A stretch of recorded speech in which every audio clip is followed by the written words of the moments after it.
साथियों नमस्कार। Kota online classes में आप सभी का स्वागत है। मित्रों, आप मेरे पीछे देख रहे होंगे याद रखने का सबसे अच्छा तरीका, भूलना भी भूल जाओगे। मतलब मेन बात ये है, हर स्टूडेंट का ये कंसर्न होता है कि सर पढ़ी हुई चीज़ याद ही नहीं रहती। बड़ी समस्या है ये हर स्टूडेंट के सामने। मतलब एक बार पढ़ लिया, दो बार पढ़ लिया, लेकिन सर याद ही नहीं रहता है। इस समस्या से कैसे निजात पाए। और ये जो माइंड है ना, वो इतना शार्प है। देखो, हर इंसान को माइंड दिया गया है और वो उसका यूज जो है उसने कितना किया है ये भी मायने रखता है।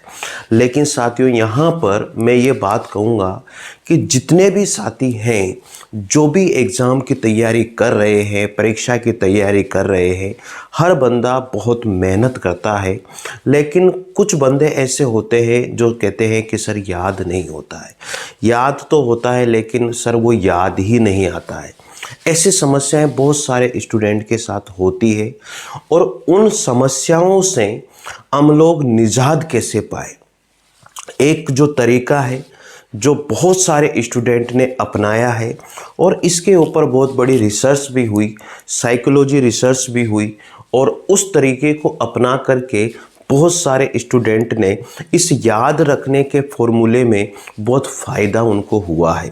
तो एक फॉर्मूला मैं आप लोगों को बता रहा हूँ, शायद वो आप लोगों के काम आएगा। उस फॉर्मूले को देखते हैं मित्रों। और ये जो फॉर्मूला है बहुत गजब का फॉर्मूला है। शायद आप लोगों को इस फॉर्मूले का फ़ायदा मिलेगा। मैं जहाँ तक मानता हूँ इस फॉर्मूले का फ़ायदा आप लोगों को होगा और इस फॉर्मूले को आप लोग अपनाएं। अगर इस फॉर्मूले को आप अपनाओगे तो शायद आपको बहुत बहुत फ़ायदा होगा। क्या है, देखते हैं हम इस फॉर्मूले को कितना कारगर होता है, ये हम लोग आज यहाँ पर देखेंगे। ठीक है, तो देखो, याद रखने का जो एक सिंपल सा तरीका है जिसे लोगों ने अपनाया है, लोगों ने इस बात को भुनाया है कि क्या है। सबसे पहले जैसे मान लीजिए कि 7 डेज होते हैं, 1 2 3 4 5 6 और ये 7। मैं 7 डेज के हिसाब से आप लोगों को बताऊंगा। तो ये 7 डेज में हम इसे कैसे याद रखें, तो 7 डेज के अनुसार हम लोग काम कर रहे हैं। साथियों, आपने इस पहले दिन कुछ भी पढ़ा, पूरा वीडियो देखिएगा, आपको बहुत फ़ायदा मिलेगा, इस चीज़ से बहुत फ़ायदा मिलेगा। ठीक है ना। आपने पहले दिन कुछ पढ़ा, आपने यहाँ पर कुछ पढ़ा। अब साथियों, आपने जैसे ही पहले दिन कुछ पढ़ा है और दूसरे दिन भी पढ़ा, आपने नया पढ़ा, मतलब कुछ नया पढ़ा। साथियों यहाँ पर याद रखना, आपने पहले दिन कुछ नया पढ़ा, दूसरे दिन भी आपने नया पढ़ा। ठीक है। अब ये पहले दिन और दूसरे दिन जो आपने नया पढ़ा है, ये एक बहुत बढ़िया ट्रिक है। इसे आप फॉलो कीजिएगा, मज़ा आ जाएगा, आपको याद बहुत अच्छे से होगा।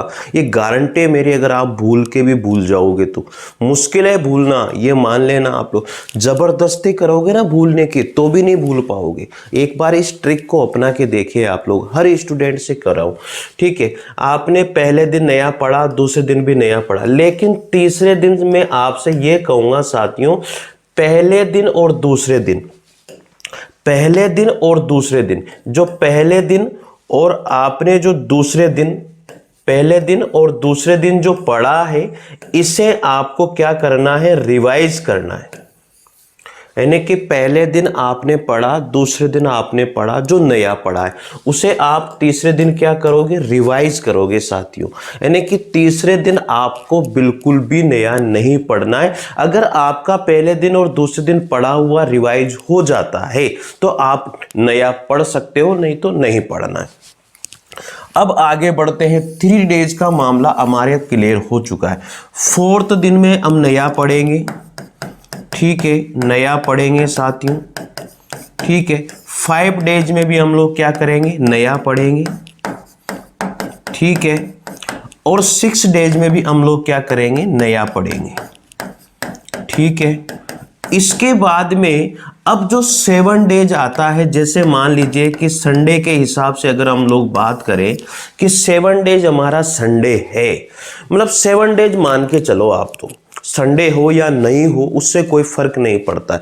तो यहां पर साथियों जो पहले दिन पड़ा था उसे सारे यानी कि 1 से लेकर के जो छठे दिन तक हम लोगों ने पढ़ा है, उस 7वें दिन हमें छुट्टी समझ करके ये मत करना कि रे आज तो संडे है, छुट्टी है, आज तो एंजॉय करना है। नहीं, जो आपने इन 6 दिनों में जो पढ़ा है उसे 7वें दिन आपको पूरा क्या करना है, रिवीजन करना है साथियों।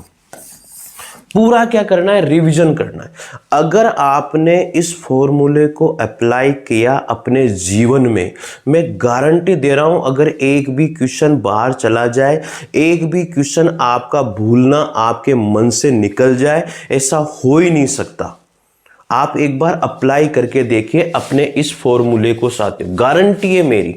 तो आपको एक बार मैं फिर बता रहा हूं, पहले दिन पढ़ी हुई चीज नई, दूसरे दिन पढ़ी हुई नई चीज, तीसरे दिन रिवीजन करनी ही करनी है साथियों। बहुत साइकोलॉजी इफेक्ट है।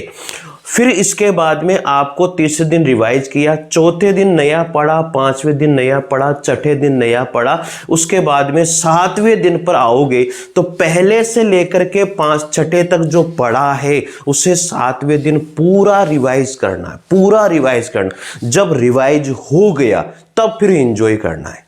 बात समझ में आ रही है? लेकिन आपको रिवीजन 7वें दिन पूरे छठे दिन तक का करना ही करना है साथियों। एक बात बताओ, जब एक महीने में एक चीज का 4 बार रिवीजन हो जाएगा, एक महीने में एक पॉइंट अगर आपने पढ़ा है वो 4 बार रिवाइज हो जाएगा, तो फिर कैसे भूलोगे बताओ?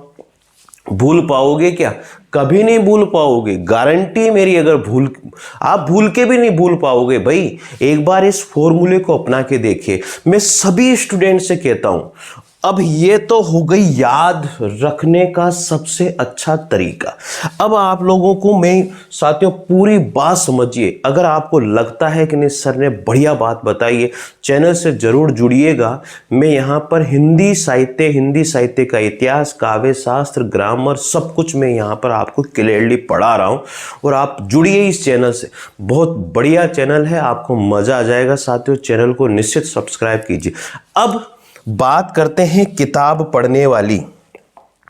यहां पर किताब पढ़ने वाली बात करते हैं। अब साथियों किताब को कैसे पढ़ें? अब लोग कहते हैं सर किताब जो है, किताब को कैसे पढ़ें, कैसे पढ़ें?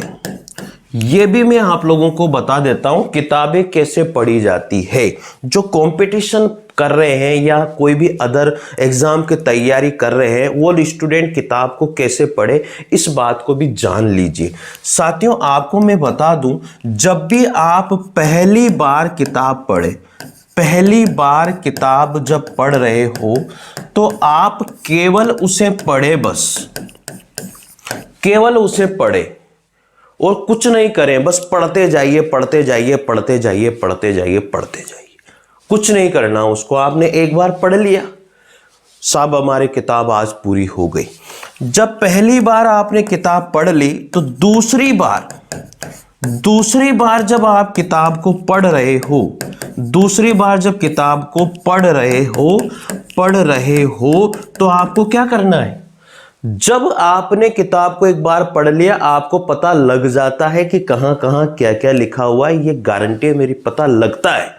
फिर आपको क्या करना है, जब आप दूसरी बार किताब को पढ़ रहे हो तो मुख्य जो बिंदु हैं, मुख्य बिंदुओं पर आपको क्या करना है? मुख्य बिंदुओं पर अंडरलाइन करनी है। जो मुख्य बिंदु होते हैं साथियों, उन मुख्य बिंदुओं पर आपको क्या करनी है? अंडरलाइन करनी है। ठीक है, मुख्य बिंदु जो होते हैं उन पर आप क्या करोगे? फिर अंडरलाइन करोगे साथियों। और अंडरलाइन करना बहुत जरूरी है भाई, अंडरलाइन करना बहुत ही जरूरी है। अब मुख्य बिंदुओं पर आपने क्या कर दी है? अंडरलाइन कर दी है।